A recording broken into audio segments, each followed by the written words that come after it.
Bueno, muy buenas tardes, damas y caballeros. Estamos en un nuevo episodio de Historias Bélicas. Estas historias que contamos junto a mis geniales compañeros. Está con nosotros Jorge Vigo. ¿Cómo estás, Jorge? Muy bien, aquí en la playa, Sí, disfrutando. quedamos una semana con las patas en el agua. Pero bueno, Exactamente. nos quedó así la cosa. Está con nosotros Guillermo Laferrier. ¿Cómo da, don Guille? Acá estamos en un pub con Lord Lobat tomándose unas cervezas antes de ir a la zona de embarque. Siempre el mismo disipado. Bueno, por supuesto nos acompaña para hablar nuestro hombre, para hablar de toda la operación, nuestro hombre de mares, de ríos, de charcos también, ¿por qué no? Marcelo Marinho. ¿Cómo estás, Marce? ¿Qué tal, Karina? ¿Qué tal todos? Buenas tardes. Bueno, yo soy Karina, como bien dijo Marcelo, se me olvidó decir, yo soy Karina Mariani, esto es Historias Bélicas. Historias Bélicas tiene, esperen que voy a pasar unos parroquiales antes de empezar a charlar. Historias Bélicas tiene una web, tenemos una web buenísima para todos los que quieran visitarlo, es historiasbélicas.ar. Allí tienen todas las historias que venimos haciendo hace un montón de tiempo, las tienen en todas nuestras plataformas, en iVoox, en Spotify y en YouTube. Y también están las entradas, de manera tal que todas estas imágenes que Jorge prepara cada semana, si nos están escuchando en iVoox o en Spotify, las pueden ir a buscar a historiasbélicas.ar y ahí van a tener el detalle. Pero también tenemos trivia, tenemos un seguimiento de las guerras actuales, tenemos historia de la guerra, la verdad que la página está buenísima y también ahí tenemos nuestro crowdfunding para todos los que nos quieran apoyar, para todos los que tengan ganas de contribuir a este trabajo que hacemos para que podamos seguir manteniendo la página, el hosting y todas estas cosas. Ustedes saben cómo es la cosa. Si están desde Argentina, nos pueden aportar y donar en Mercado Pago, que no sé ahora cómo estará el tema de los No, los dioses, el compañero Massa arregló. Sí, sí, sí. arregló. Qué Sí, suerte. ayer, sí, sí, sí. Gracias, amo. Bueno, y si están desde afuera, nos pueden donar a PayPal. Vamos a hacer un segundo de silencio para que ustedes en este instante puedan suscribirse, activar la campanita, recomendar, likear y todo lo que se pueda hacer para que el algoritmo nos dé mayor visibilidad. 1, 2, 3, ya. Y no sé si nos queda algo. Ah, sí. Y tenemos también un mail, historiasbélicas.ar. No, historiasbélicas.ar es la web. ¿Cómo estoy hoy? Historiasbélicas@gmail.com. Ahí nos pueden escribir. Ahora sí, empezamos a hacer el detalle de la preparación de Normandía. Pueden verlo para los que no escucharon el capítulo anterior, se los recomendamos. Larguen con el capítulo anterior. Y después siguen con este. Bueno, si nos están escuchando ahora, recuerden que cuando terminen de escucharnos hoy, pueden escuchar el de la semana pasada. Y hoy vamos a continuar, pero primero que nada, señor Laferrier, háganos una preview. Lo que vimos la semana pasada fue el tema de cómo se originó esto de desembarcar en Francia. Hablamos de esa discusión, esa presión, perdón, que había de Stalin por abrir un segundo frente que se abrió en realidad con el desembarco, en parte con el desembarco en Sicilia y luego los que se hicieron en la península itálica, que es decir, que en Europa ya estaban peleando, pero quería empeñar todavía más fuerzas. Y esto hace a la cuestión de Normandía. Hablamos también de los dimes y diretes que esto tuvo en función de quién iba a comandar, cuándo iba a ser. Había gente peregrina que quería hacerlo en 1942 o 1943, todo eso lo vimos. Y terminamos con el amigo Ike Eisenhower a cargo de dos grupos de ejército que iban a desembarcar, en realidad no de eso solamente, de dos grupos de ejército que iban a desembarcar, uno al mando de Montgomery y otro al del sobrevaluado Bradley, y a cargo también de todas las fuerzas aéreas y navales que hicieron posible el desembarco. Y terminamos con que estaban estos tipos listos para poder embarcar en diferentes puertos de Gran Bretaña y un ejército Terminamos fantasma, por acá, terminamos acá. Una exacto, y un magnífica ejército posición. fantasma de Patton que amenazaba con que podían los aliados desembarcar en Calais. También hablamos, y ahí cierro, de un montón de inventos que el ejército británico generó para ser utilizados en este desembarco, y que los pibes de Norteamérica, con su natural soberbia, no le dieron ni tranco de bola. Pero en fin, así las cosas. He dicho. Quienes formamos parte de Historias Bélicas, agradecemos muchísimo tu apoyo y colaboración. Podés hacer tu aporte a Mercado Pago si estás en Argentina y a PayPal si estás en el exterior, para disfrutar de muchas historias bélicas más. Muchas gracias. Bueno, ¿cómo seguimos, Jorge? ¿Le pasamos a Marce? El último paso, digamos, esto se dio todo en conjunto, pero el último paso importante del plan es que en diciembre del 43, el 24 de diciembre, precisamente lo nombran comandante en jefe de las Fuerzas Aliadas a Eisenhower. El comando en ese momento estaba en el Peñón de Gibraltar, porque no se olviden que la mayor actividad en ese momento estaba en el Mediterráneo. Un lugar no muy piola, digamos, lleno de monos. No es tan lindo Gibraltar como la gente cree. No, pero bueno. Firmaron cualquier cosa los españoles por Gibraltar, convengamos. Siempre es importante que te ganes un par de enemigos más. La cosecha nunca debe de caer. Un día hablamos de Gibraltar, pero desde... Tenemos que hablar de Gibraltar y de algún acuerdito por ahí firmado, ¿viste? Sí. Que no era precisamente por un pancho y una coca. Conseguido la cuota de enemigos contra las Perrier, digamos, de la fecha, podemos continuar. Continuemos. Bueno, Eisenhower tiene que... le exigen algunas cosas, tiene que ir al Cairo a reunirse con jefes políticos, tiene que volver a Estados Unidos a explicar un poco la situación, y en esos viajes lo va a dejar a cargo a Montgomery para que revise el plan que había surgido del trabajo del general Morgan en el Cossack. Se fue el gato y quedó el ratón. Sí. Pero como siempre, Montgomery era capaz de hacer un plan que Eisenhower no. Así que lo que hace Montgomery es revisar un poco el plan. El plan era un plan al principio nada más que de 5 divisiones. El frente era más estrecho que el que se proyectó finalmente. Así que Montgomery empezó a meter mano en el plan, empezó a ampliar el número de divisiones iniciales, el número de divisiones que llegarían después. Y en ese hacer quedaron las 3 playas británicas y Utah, la playa americana. En el mando, cuando este muchacho Bradley llega al mando que le corresponde en la invasión, va a revisar un poquito también el plan. Entonces él piensa que la playa Utah y las playas inglesas están muy separadas y querría una playa más en el medio, como para hacer una cabeza de puente más amplia. Y él es el que quiere que se haga, o propone, que se haga en Omaha. Pero ¿qué pasa? Esto es prácticamente de último momento, no es en paralelo a lo que está haciendo Montgomery. Así que Omaha, que se va a agregar, se agrega sin la información suficiente sobre la dureza de la arena, la condición de la playa, algunos datos de la fortaleza, es decir, falta información. Hay, pero no suficiente, como tienen las otras playas. Así que ya Omaha nace mal. Montgomery no, Bradley también hace otra recomendación. Nosotros hablamos de estos inventos que hicieron los ingleses para favorecer el desembarco, y entre ellos el tanque de Delt, el Duplex Drive, el Sherman, que flotaba. Bueno, los ingleses, por supuesto, se lo ofrecieron a los americanos. Los americanos lo miraron como una porquería. Como miran los americanos. ¿Lo tenemos por acá? ¿Querés que pase en alguna? No sé si hay uno. A ver, voy pasando. Igual después para alargar con Marce tenemos que seguir. Tenemos uno muy pequeño nada más en la 10. Voy. Para el que lo pueda ver.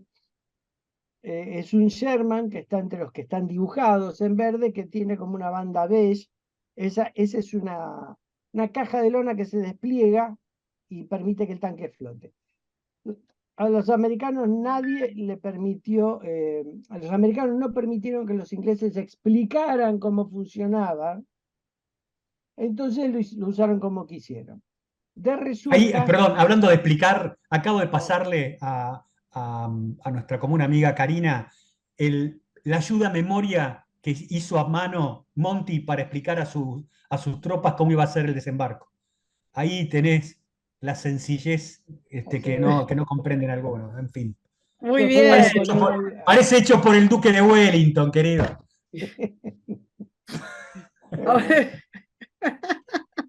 Después lo agregamos Sí, sí, se van a y caer de esta, espalda, querido. y esta vez no me puedo quejar yo. Este, bueno, el resultado fue que los duplex drive, los Sherman, en el lado inglés, funcionaron bastante bien, y en el lado americano, de 15 que tenían, llegaron 2 a las playas porque los desembarcaron con una profundidad de 10 metros, y lejísimo de la playa, así que los tanques no podían llegar de ninguna manera. Ahí le erraron, eso puede explicar, ¿no, Marcelo? Los norteamericanos le erraron a la playa, viejo. Sí, una locura. Le Marce, erraron mal. vos metete, no nos respetes a nosotros. Somos Sí. gente díscola para seguir las normas. Y la otra macana que introduce Bradley, esto para que uno lo conozca bien a este muchacho, ¿no? Sí. En los planes que tenía, creo que era Devers, que es el que está en los planes del lado americano antes de que Bradley llegue, era que en algunas barcazas de desembarco llegaban tanques. ¿Por qué? Porque los bajaban inmediatamente en la playa y era un apoyo de fuego móvil inmediato para la infantería. Bueno, Bradley dijo que no eran necesarios los tanques, que era mejor llevar cañones comunes, es decir, que los soldados los tenían que bajar a los empujones, bajo fuego, ponerlo en la playa, clavarlo para que no salten por ahí, por el aire, y desde ahí disparar. Digamos que No, y Bradley, dispararon desde las lanchas, eh, Jorge también, claro, pero navegando en las lanchas. claro, eso era una ventaja. Ahora, pedir como apoyo de fuego un cañón que lo tenés que sacar a los empujones y ponerlo en la playa, eso es Bradley. Un idiota incontenible. Incontenible. Así que No nos quedó claro igual lo que pensabas de. sí, bueno, es un gesto nada más. Así que con estos arreglos de Montgomery, que mejoraron muchísimo el plan, que Eisenhower aprobó, por supuesto, que Bill Smith aprobó también, y estos desarreglos que va a hacer Bradley, vamos a llegar a la playa con el plan que todos conocen. Y 3 ahí playas voy, ahí inglesas, sí 2 voy al playas 15, ¿no? Acá. británicas. Sí, y ahí tenemos los números. El número es descomunal. Descomunal. 132.000 soldados aliados de entrada. 105.000 llegaron el primer día. Más 10.000 toneladas de bombas. Más toda la fuerza aérea, que comprende unos 12.000 aviones. Más la fuerza de desembarco aéreo. Y lo principal, cómo llevamos a todos estos tipos desde las costas de Inglaterra hasta las costas de Francia. Y eso es lo que Marcelo no tiene que explicar. ¿No fueron nadando o caminando sobre las aguas? Y a Bradley se le hubiera ocurrido. Claro, pero con no, un no, cañón, no. pero con un cañón atado. Exactamente, exactamente. Bueno, Marce, todo tuyo. Bueno, obvio, esta operación gigantesca, tenías que poner la gente en la playa primero. Y tenías que ponerla sin que los alemanes supieran cuándo y dónde, básicamente, ¿no es cierto? O sea, todo parecía muy fácil, así que esto se había decidido, como dijo Guillermo, en el año 43, en la conferencia creo que fue de Canadá, y empezó la planificación. La planificación fue gigantesca, como acá se ve. El comandante general fue Eisenhower, y para las fuerzas navales fue designado el almirante Ramsay, que era un viejo almirante británico que se había retirado en enero 38, 37, no me acuerdo bien, que lo convocaron cuando empezó la guerra, cosa bastante común que hicieron los británicos, inclusive los americanos con con MacArthur, si no me equivoco. Sí. Y que como el tipo era bueno, lo convocan para la guerra. Bueno, el almirante Bertrand Ramsay fue designado comandante de la Fuerza Naval Expedicionaria, que fue dividida básicamente en dos fuerzas de tarea. Una asignada para el sector americano, o sea, Omaha y Utah. Utah en el oeste, y otra asignada para el sector británico-canadiense en Juno, Gold y Sword. y, Sword. y Sword. Sí. La Che, una fuerza- cosa, este Ramsay era el que estuvo a cargo de la Home Fleet cuando fue lo del el temita del Bismarck, ¿no? Exactamente, exactamente. Y después fue comandante de toda la defensa del canal en el año 41-42. Ramsay organiza estas dos fuerzas de tarea. La fuerza del oeste a cargo del almirante americano Kirk y la fuerza del este a cargo del almirante británico Bryan. Era una fuerza realmente impresionante, sobre todo de buques de transporte y buques logísticos. Buques de guerra de combate eran 5 acorazados, 20 cruceros y 65 destructores. Y tenía, que eran, como dice acá, se ve 6.939 buques en total, de los cuales 1.213 eran buques de guerra, o sea, buques que podían empeñarse en combate contra las fuerzas que estaban en tierra. 4.126 embarcaciones de desembarco de todo tipo, desde la típica lanchita de desembarco que se abre y baja la infantería, hasta buques de desembarco mediano y buques de desembarco de tanques. 864 buques mercantes para transportar toda la logística, combustible, víveres, munición, etc. Y 763 buques auxiliares de todo tipo, remolcadores, buque hospital, buques dragas, lo que se te pueda ocurrir. Una fuerza monstruosa que solamente de personal embarcado para manejarla eran 195.700 hombres, de los cuales 112.000 eran británicos de la Royal Navy, 28.000 eran de la Marina Mercante inglesa, 52.000 de la US Navy, de la Marina Americana, y 5.000 de otras fuerzas aliadas. Había buques noruegos, buques holandeses, buques de la Francia Libre, que después vemos que participaron de la operación. O sea, todo esto, a su vez, durante todo el año 44, había que ir poniéndolos en los lugares de donde tenían que zarpar para iniciar la invasión sin que los alemanes los descubrieran. Ustedes se acuerdan que había una operación de desinformación con un ejército ficticio que manejaba supuestamente el general Patton, que fue la operación Bodyguard. Sí, acá tenemos, mira, voy a los pasando. alemanes. Acá tenemos, Perdón. los habíamos nombrado. Ahí está, Bodyguard. Claro, Bodyguard fue la operación que se hizo subsidiaria de Overlord, que se hizo para engañar a la inteligencia alemana. Y la operación naval propiamente fue la operación Neptune, que era la del almirante Ramsay. O sea, eran todas operaciones coordinadas y subsidiadas para la invasión, que había sido prevista, creo que, no me acuerdo, ustedes no sé si lo habrán dicho, para el 1 de junio, ¿no? Todavía no llegamos a ese detalle. Bueno, dentro de la operación Neptune estaba todo el tema subsidiario meteorológico, que fue el que se decidió que la operación se hiciera el 5 a la noche, el 5 de junio del 44. ¿Cuál era la ventaja que tenían los aliados con respecto a los alemanes desde un punto de vista meteorológico en una época en que la información meteorológica era la que uno podía colectar en el terreno?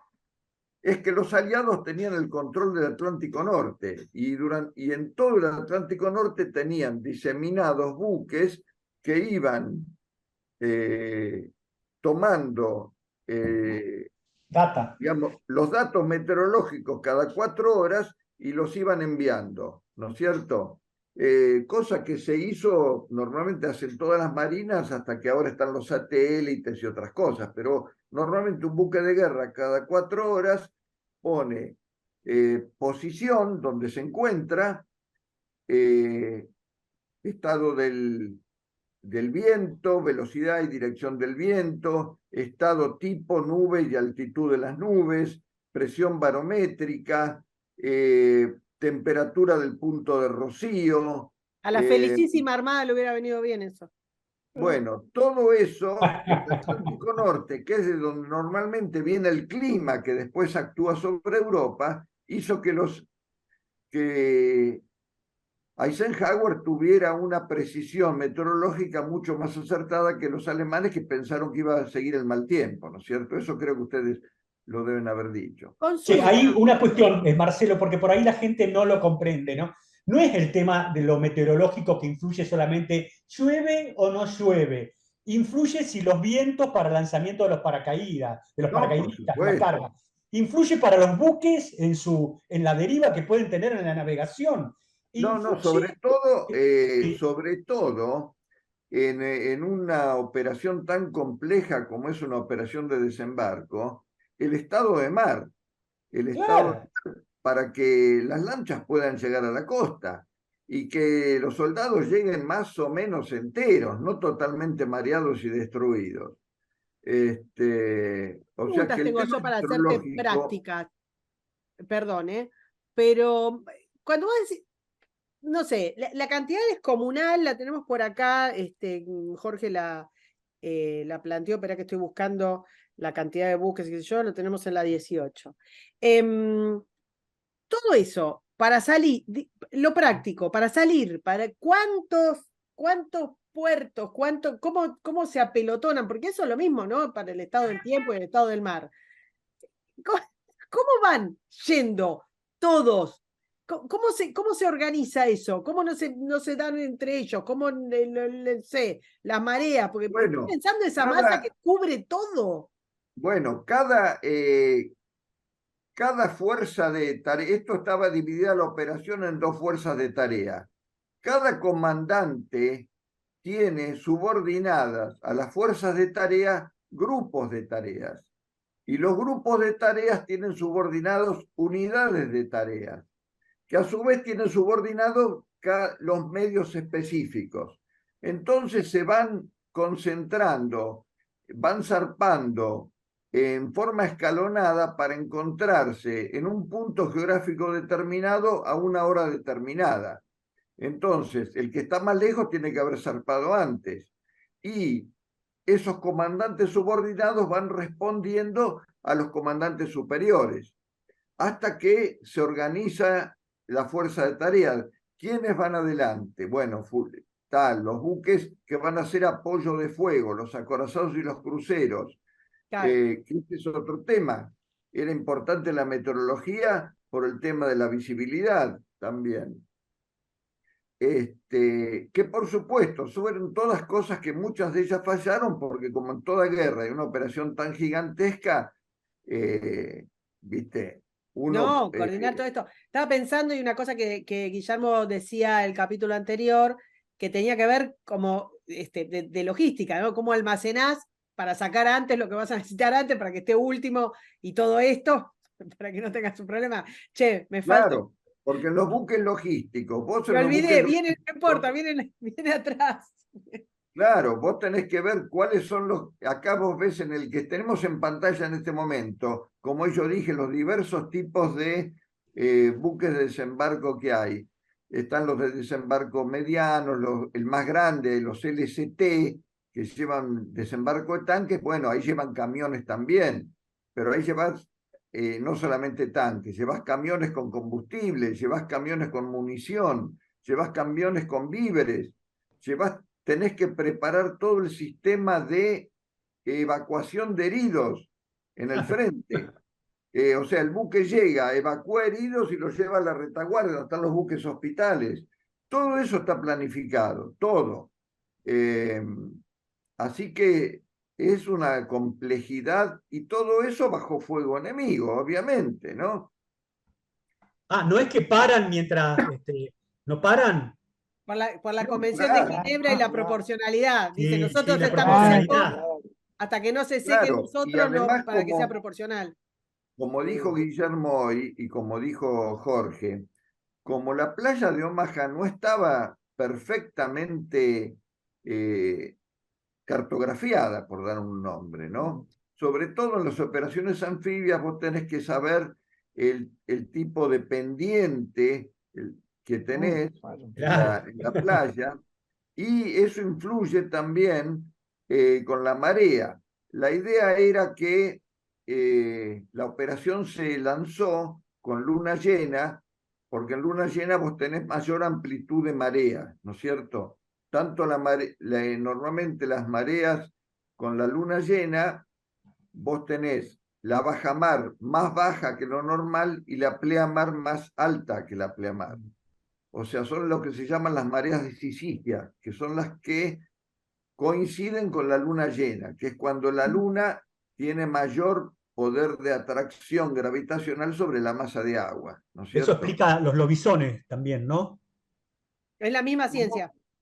Claro, Ah. los lobisones, lógico, está bien, ya que estamos en temas científicos, por No, supuesto. digo, yo para aportar. Se No, desprende.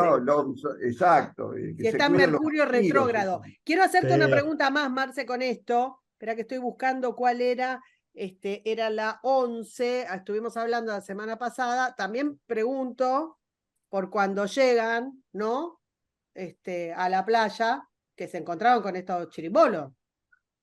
Bueno, las playas anteriores, excepto Omaha, todas habían estado perfectas, se había hecho mucha inteligencia al respecto, sobre las defensas que había, la pendiente, que era la que menos se supo, también habían mandado informes, pero Omaha era la que menos se sabía. ¿Para qué también se lanzó con la marea creciendo? Para que se vieran, por ejemplo, ahí, como dice lo que estamos viendo en pantalla, los Belgian Gates, estos artefactos de fierro que se ponían, con la marea baja se los podía localizar y después con la marea alta, con la marea alta se les pasaba por arriba. Entonces, con la marea a media agua, pudieron ver dónde estaban, sobre todo en las playas británicas, donde estaban estas defensas, ¿no es cierto? No hay que olvidar también que... Cuando decimos playas británicas, son las playas que les tocaban a los británicos. Exactamente, Juno y Sword y Gold, ¿no es cierto? Que desde un punto de vista topográfico eran más sencillas, porque eran playas más extendidas, con menor pendiente, ¿correcto? Donde las lanchas pudieron atracarse mejor y los buques de desembarco. Y los gaiteros podían tocar mejor, ¿viste? Soplaban. Eso, la gaita, mejor. Es Claro. cierto, es cierto, es cierto. Y además de todo esto, estaban los campos minados que estaban fuera de la zona de playa, que tenían que ser identificados y barridos, hacer canales de barrido durante la operación y bajo fuego enemigo también. ¡Qué locura! ¿Alguna en particular? Yo estuve dando vueltas por ahí. Vamos a ver después cuando hablemos de ya el momento que se lanza la operación, que empiezan las primeras lanchas empiezan a desembarcar a las 5 de la mañana. Tenemos los horarios. con el Ahí sol está. Pues después de naciente. cada playa tenemos el horario estricto, pero estos son los horarios de lo que está hablando Marcelo.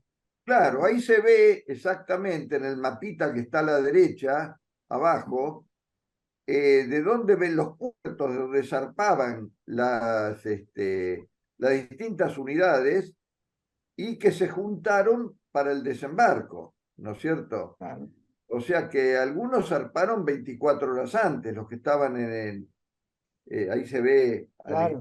al oeste, ahí en la zona de Gales y Cornualles, que se encontraban después con la fuerza principal. Que además, en cuanto aparecieron en el horizonte, eh, los alemanes, bueno, creo que ustedes ya lo van a, ya se habían dado cuenta, habían empezado todas las operaciones de bombardeo y de engaño con esos paracaidistas, lanzamiento de chaff para engañar el radar alemán, etcétera. Pero en cuanto aparecieron los buques en el horizonte, los alemanes empezaron a abrir fuego sobre lo que se Igual. venía. Sí, y Nazis, acá hay nazis, pero no tarados. No, No bueno, solamente empezaron a abrir fuego, sino que atacaron con las pequeñas unidades que tenían de superficie en la zona, y una lancha torpedera alemana a las 5:30 de la mañana, 5:10 de la mañana, hunde al destructor noruego Svenner, que fue el primer buque de mediano porte que fue hundido. Unos 15 minutos antes, un buque pequeño de acción antisubmarina americano a las 5 de la mañana, que estaba yendo por el tema de protección y antiminado en la playa Utah, fue volado por una mina y atacado por artillería desde tierra y hundido. A las 6:30 de la mañana se hunde el destructor Corry americano, también en Utah. Una combinación de fuego de artillería terrestre y minas, porque Corry se había acercado a 1.000 yardas de la playa, o sea, 900 metros, para hacer fuego directo sobre las casamatas alemanas. ¿Por qué? Porque la tropa que ya estaba combatiendo en la playa les decía al fuego naval de apoyo que no habían silenciado la artillería de costa, vale. porque los buques de largo alcance que tiraban la munición, caían sobre el techo de estas casamatas gigantescas que tenían los alemanes, lo dañaban, pero no los volaban totalmente. Vale. Ahí se acercaron los destructores, algunos hasta quedaron varados a 1.000 metros de la playa, y hacían tiro directo apuntándole directamente a estas fortalezas. Y ahí es hundido el destructor Corry de los americanos. Bueno, no sé. A esto le vamos a agregar digamos, una operación naval mixta, más reducida que todo, y que no la mencionamos al principio, eso fue mi error, que es una operación que se llama Pluto, como el Claro, perro de Disney. Pluto, ¿qué era? En todo este planeamiento y demás, en algún momento creo que era un capitán de fragata británico, se le ocurre que uno de los suministros más importantes es el combustible. ¿Y cómo lo vamos a llevar? No solo cómo lo vamos a llevar, sino en qué volumen, porque el gasto iba a ser enorme.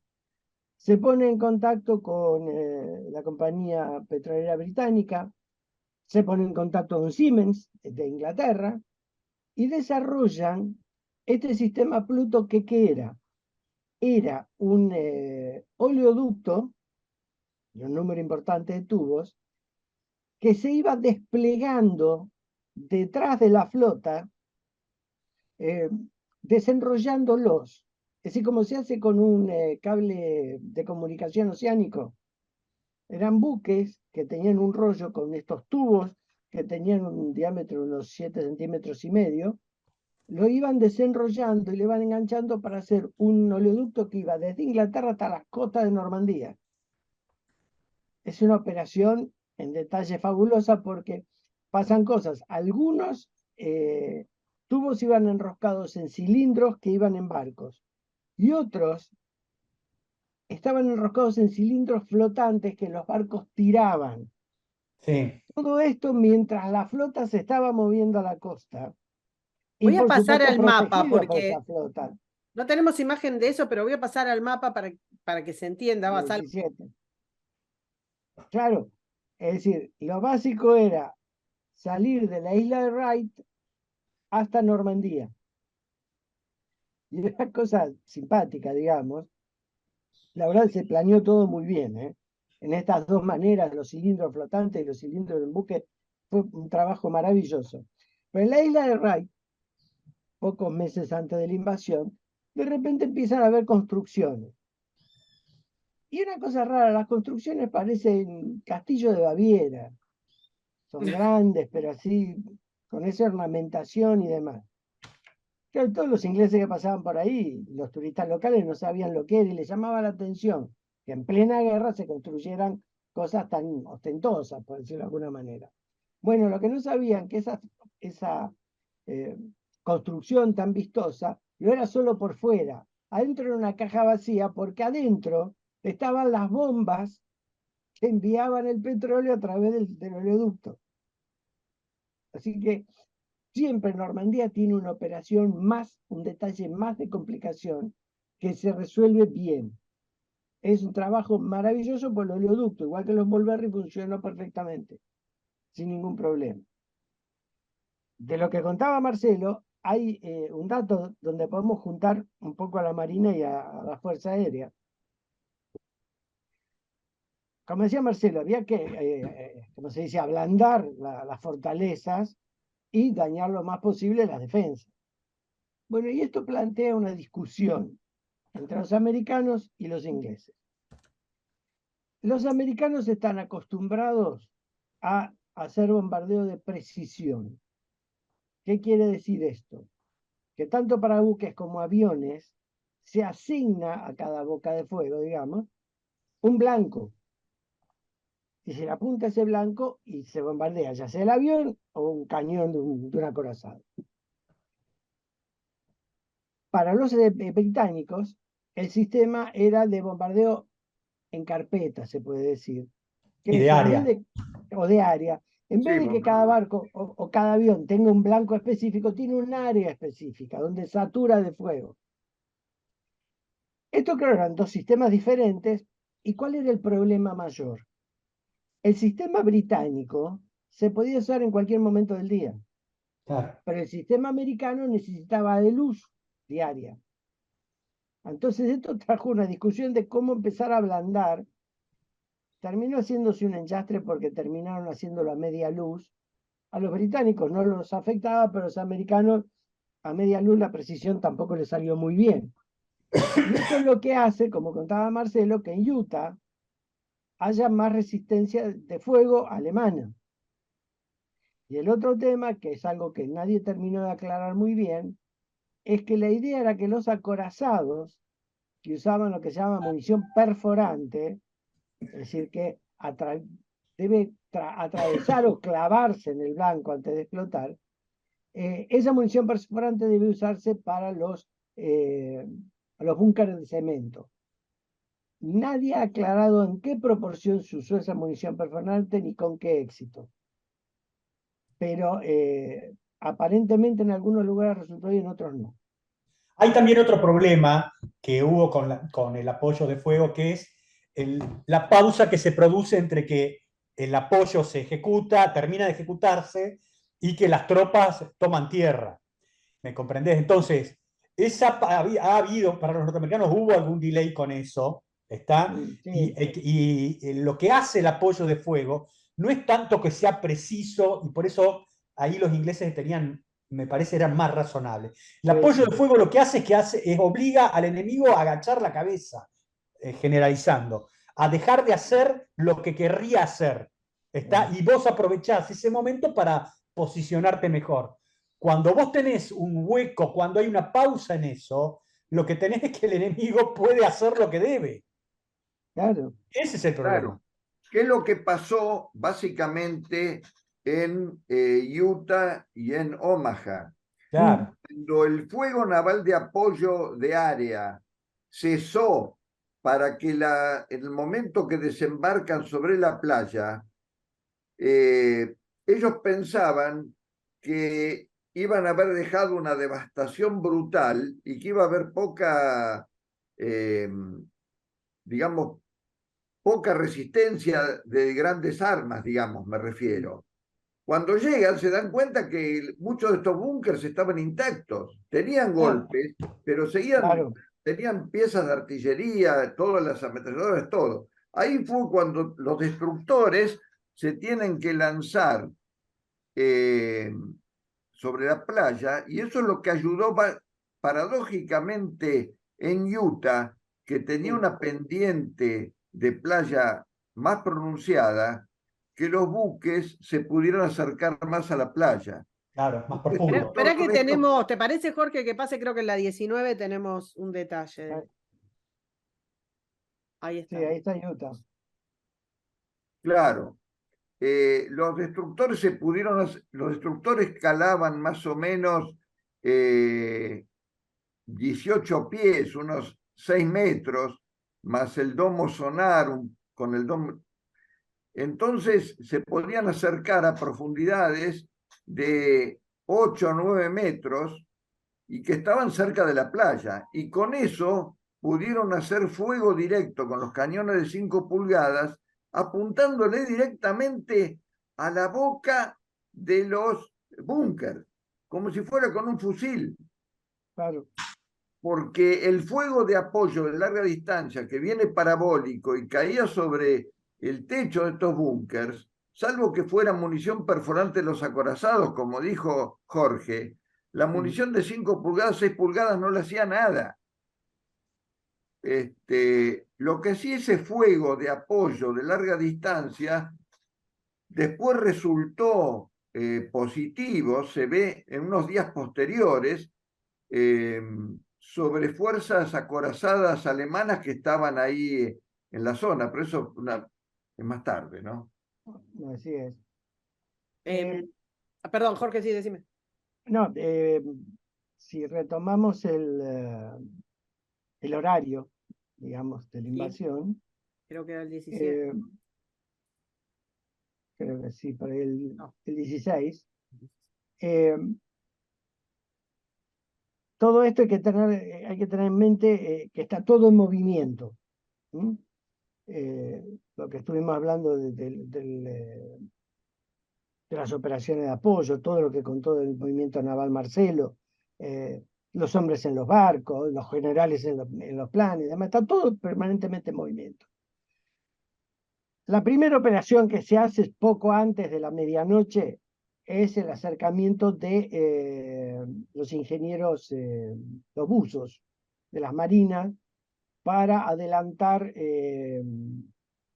brechas en la playa sobre los obstáculos. Es decir, hay varios métodos. Un método que contaba Marcelo, de identificar los obstáculos vía el movimiento de la marea, y otro anterior de zonas mucho más reconocidas donde se sabía dónde estaban. Entonces, antes de las 12 se inician, son los primeros hombres que van a llegar a la playa. Después lo que va a llegar va a ser la operación aerotransportada. La operación aerotransportada es una operación gigantesca, son 23.000 paracaidistas, yo me lo recuerdo, y tiene una particularidad como siempre. Acá, es decir, acá en Normandía, el choque entre la forma de hacer la guerra británica y la forma de hacer americana tiene diferencias sustanciales. No, y aparte, perdón, te agrego esto, los propios norteamericanos, entre el 82 y 101, ¿me entendés? Dos divisiones aerotransportadas que tenían sus picas, sus cuestiones. Sí. Complicadísimas. Primadonas las dos. Sí. Esperen, explíquenme ustedes, ¿cuál era la pica entre los aerotransportados americanos? Más allá de lo que vimos en Band of Brothers. Porque eran tenían espíritus diferentes y hay algo que no se entiende cuando se lo ve desde afuera. ¿Está claro? Las organizaciones militares estas la 81, la 82, la 101, son organizaciones que tenían mucho espíritu de cuerpo, está claro, mucho espíritu de cuerpo, y rivalidad con el otro. ¿Está? Entonces, el espíritu de colaboración con el otro no es algo que surja naturalmente porque tenemos el mismo uniforme. ¿Está claro? Eso por un lado. Y después sus comandantes también eran tipos estrellitas que querían sacar el mayor resultado de lo suyo. ¿Está claro? Entonces, todos los tipos estos llegaron a altísimos cargos en Estados Unidos. Y Sí, bueno, respecto de la preparación, o sea, ¿era igual, era parejo? No, sí, eso sí, era recontra profesional. Los tipos, no No, solamente la eso, preparación, digamos, de la gente que tenían a cargo, de los paracaidistas que quedaban colgados de los campanarios. y eso es mala suerte. sí, eso. Sí, sí, aparte era de noche. Después les pregunto, porque estamos en el agua, pero es que es tanto que no termino. No, ahí lo que va a pasar es lo siguiente. El desembarco aéreo tenía que hacerse forzosamente de noche. Es decir, porque si no, si lo hacían de día, la tropa que venía en barco desembarcaban a las 5 de la tarde. No tenía ningún sentido. Y acá el problema lo plantean los pilotos. Mm. ¿Por qué? Los pilotos británicos están acostumbrados durante la Segunda Guerra Mundial a operaciones nocturnas. Lo eligieron desde el principio de la guerra porque además era una manera de ahorrar bajas. Claro. Entonces, y además tenían los sistemas de guía para bombardeo y navegación eran muy parecidos el americano y el inglés. Eso no era un problema. Pero para los ingleses, el tema era no tenemos tantos aviones, aprovechemos la oscuridad para hacer las operaciones. Así que estaban muy acostumbrados. Los americanos no. Los americanos bombardeaban de día. Esa era la práctica. ¿Y qué es lo que pasó? Al tener tripulaciones no acostumbradas a volar de noche, las pilotos que llevaban a los paracaidistas americanos se encontraron que al entrar al continente, es decir, al volar sobre Normandía, empezó, por supuesto, un fuego antiaéreo nutrido. ¿Y qué pasa? El fuego antiaéreo de día es peligroso, pero de noche, además de peligroso, es espectacular. Es como ver los fuegos artificiales de fin de año Sí. en Australia. Entonces, estos pilotos que no estaban acostumbrados a eso, muchos de ellos se empezaron a asustar, torcieron el rumbo, aceleraron el Sí, vuelo. perdón, con un detalle. Vos ves los trazantes, ves la que es trazante. Las Sí, otras dos o tres que van adelante o atrás no la ven porque no son no la ve trazantes. para nada. Claro. Se Entonces, intercalan.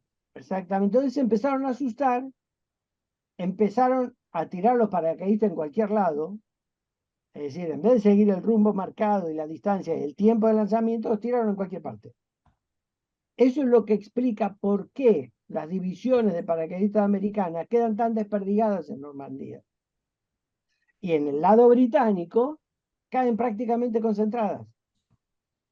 Y las operaciones de otras fuerzas británicas son mejores. Salen bárbaros. El puente Pegaso, que es un puente cerca de Caen, que lo toma una compañía británica de paracaidistas y que vuelen planeadores. Los planeadores aterrizan a 200 metros del puente, lo que es impresionante. Y en el caso americano, los planeadores, los paracaidistas y todo quedaron tirados por cualquier lado. Así que esta primera operación, que de todas maneras, como operación de apoyo, preparación, distracción de los alemanes y demás, terminó funcionando, fue mucho más costosa para los americanos, mucho más costosa. Y ahí creo que lo que más salvó todo es lo que decía Guillermo recién, el profesionalismo de los oficiales. Claro, porque cuando caen, esto que dijo Jorge con respecto a los pilotos, el lanzamiento no fue preciso, fue un desastre. Entonces, las unidades no cayeron en las zonas de lanzamiento donde tenían que caer, cayeron en cualquier otro lugar, está claro, y se atomizaron, se disgregaron y se mezclaron. y el liderazgo de oficiales jóvenes y suboficiales jóvenes, bien entrenados, que agarraron las tropas que había, sea de quien sea, y se fueron a, como decían, como decía creo Napoleón, ¿no? ¿Dónde suenan los disparos? Hacia ahí vamos. Exactamente, exactamente. Claro, porque no había mapas, no había nada, estaba todo perdido ahí. Es muy agradable escuchar ese grato nombre. Y la cita de donde viene se agiganta. Sí. Alguna tenía que pegar. También vamos a dar dos datos técnicos. En la doctrina de la época, en las operaciones aerotransportadas, consideradas junto con las de desembarco, las de mayor cantidad de bajas estimadas, donde entre las bajas están los oficiales, el entrenamiento hacía que la mayor parte del plan de la operación bajara a niveles hasta de soldados. Por supuesto, no con el mismo nivel que lo tenía el comandante de la división, pero muy en detalle, lo que permitía al soldado paracaidista solo saber hacia dónde tenía que ir y qué función cumplir. Eso fue muy importante. Y en cuanto al pasto, de cómo cayeron, tengan en cuenta una cosa, para la época, estos paracaidistas se los tiran más o menos 200 metros de altura, un poco menos. El cálculo es que en un avión, un DC-3, por ejemplo, que lleva 10 o 12 paracaidistas, a una velocidad correcta y un buen lanzamiento, los 12 paracaidistas quedan desperdigados en 500 metros. Es bastante poco para la operación. ¿Qué pasa? Cuando estos pilotos se empiezan a asustar, esta relación se rompe. ¿Por qué? Claro. Porque algunos los lanzan desde más arriba, entonces la distancia es mayor, y otros peor. Aunque los lancen a buena altura, el avión va más rápido, porque están asustados. Entonces los 500 metros se transforman en 1000 o 1500. Y aparte algunos saltaron con el avión tratando de fugarse de la zona abatida. Sí, una cosa... O en llamas. Horrible fue, horrible. Esta parte de la operación, horrible. Quienes formamos parte de Historias Bélicas, agradecemos muchísimo tu apoyo y colaboración. Podés hacer tu aporte a Mercado Pago si estás en Argentina y a PayPal si estás en el exterior, para disfrutar de muchas historias bélicas más. Muchas gracias. Y volvemos a lo mismo. El éxito de la operación en distraer a fuerzas alemanas, atraerlas, la tuvo por la capacidad profesional de los paracaidistas. Che, y un detalle que la gente a veces confunde y no se sabe. Cuando vos tenés a los paracaidistas en el aire, que se han lanzado, la tropa que está en el suelo enemiga les puede disparar. ¿Está claro? ¿Por qué? A diferencia de lo que pasa con la tripulación de un avión que salta en paracaídas al cual no debe disparar. ¿Por qué? Porque la tripulación de un avión que se eyecta y sale está buscando salvar su vida. El paracaidista está llegando para ser un arma para combatir. Para atacar, entonces claro. vos tenés derecho a liquidarlo mientras el tipo está ahí dando vuelta en el aire. Sí. ¿Está? Yo digo para las almas bellas que por ahí nos escuchan. Sí. Ahí quería agregar algo de lo que dijo Jorge. La otra vez estuve leyendo, no me acuerdo dónde, sobre la operación esta de los planeadores que toman el puente cerca de Caen. Vos te ofreces a, claro, te referís a esa brillante operación Pegaso. Fue una operación brillante, pero Exacto. ahí es lo que habla del adiestramiento. Creo que, por ejemplo, no sé, una de las compañías, creo que de movida uno de los comandantes se mueren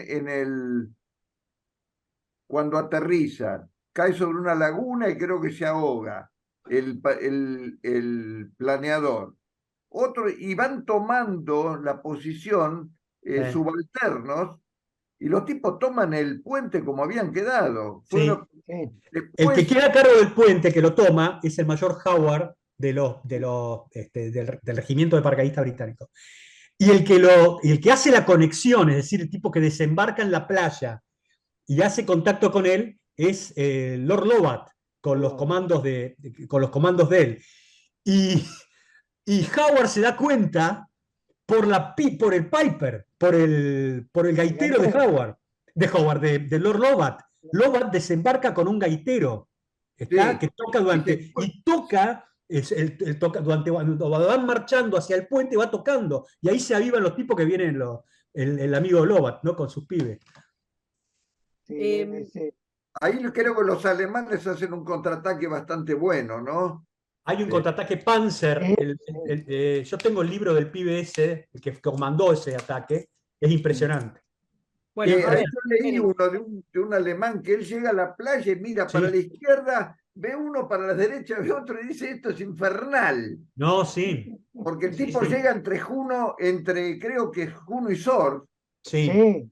Por eso quiero pasar, esperen un poco. No, de ese tipo que llega a la playa, vamos a hablar en particular. Porque ese tipo tiene una historia. No, Juno es la siguiente, creo que es. A ver. No, tampoco. A ver si llego. La buscamos. Utah, Omaha. Las estamos. playas británicas están juntas. Ahí en la 21. Para los que están viendo el mapa, donde dice Initial Assault, el puente está donde está marcado entre la X y la Y, que se ven en el mapa. Ahí está la operación aerotransportada. Es una operación bárbara, la verdad que está bien, estuvieron un año planeándola y ensayándola, ¿eh? No fue ninguna improvisación, se hizo muy, muy en detalle. Pero también tiene acá otra cosa y otra operación, porque hablemos de esas operaciones pequeñas que van apareciendo. Entre Omaha y Utah hay un saliente en la costa que se llama Point du Hoc. Claro. ¿Y cuál era la información de inteligencia que tenía? Que en ese saliente se habían colocado cañones de 380 milímetros, con un alcance de 30 kilómetros. Lo que quería decir que si esos cañones se los podía orientar, podía amenazar tanto la llegada a Utah como la llegada a Omaha, porque las tenía a izquierda, a diestra y siniestra.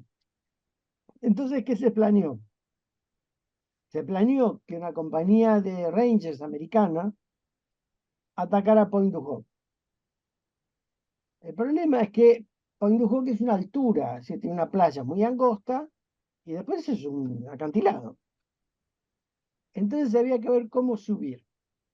Los equipos que llevaron a los Rangers van desde morteros que lanzaban los clásicos ganchos de abordaje con sogas para llegar a la parte superior, escaleras extensibles que se iban enlazando, algunos camiones que todo el mundo conoce se llamaban Pato, esos camiones enormes que tienen forma de lancha, que tenían escaleras tipo bomberos, escaleras que se extendían. Se llevaron una cantidad de equipo muy, muy importante. Y con el apoyo de ese equipo y el aguerrido coraje de los Rangers, llegan a la parte superior, vencen la defensa de los alemanes, que imagino en parte favorecidos por la sorpresa, porque los alemanes ni se hubieran imaginado que iban a subir por semejante acantilado.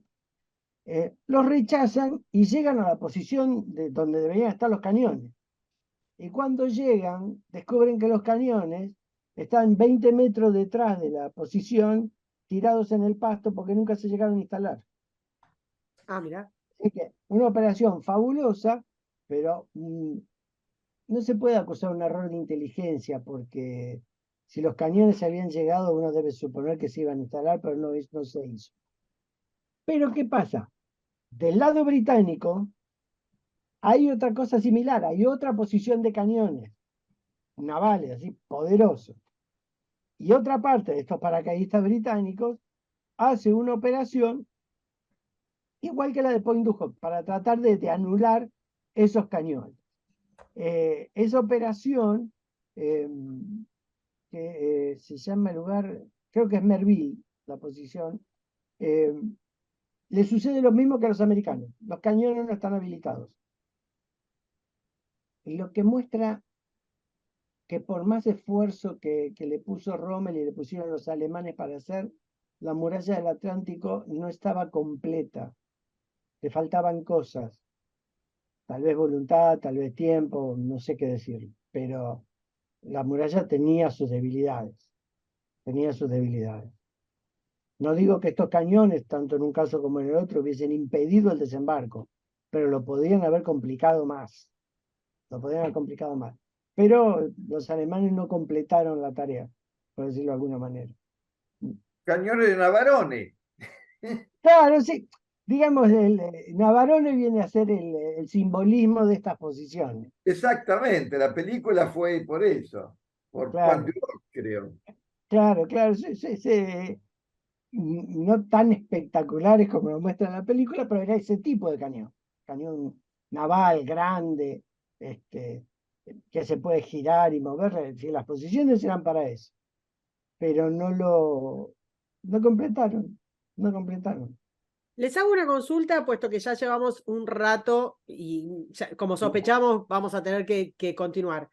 Todavía no vimos, digamos, no sé, no hablamos como el detalle de cada una de las playas. No sé si te parece, Jorge, dejamos acá, Guille, Marce. Y tenemos que hablar Sí. también del dispositivo alemán, ¿eh? Por eso, Sí, nos Claro, nos claro. queda bastante, nos quedan más imágenes, quizás vamos a agregar la imagen que mandó El plan de Guillermo y Monroe. demás.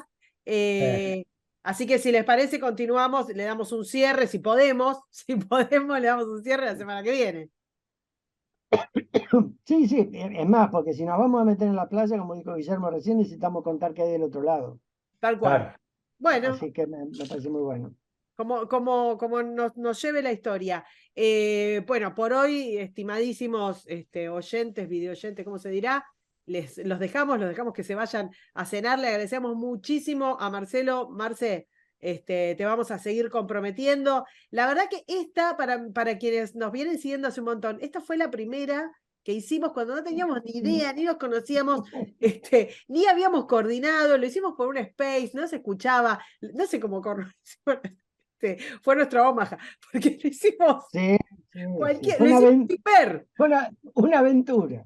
Exactamente, exactamente. Ahora le estamos dando bastante más detalle y nada, y hemos decidido tomarnos el tiempo que nos lleve, pero hacerlo completo. Siempre comentamos que todas las personas que nos apoyan les ponemos una placa al final para agradecerles y para reconocerles su apoyo y su consideración. Recuerden pasar por nuestra web historiasbélicas.ar. Y creo que no me queda absolutamente nada más que saludarlos hasta la semana que viene. Chau, chau. Chau, chau, Suerte. a todas y todes. Ay, Gracias por la Dios, invitación. Chao, por chao. favor. Hasta luego. Suscríbete, me gustealo, compartilo y nos vemos en la próxima. Muchas gracias.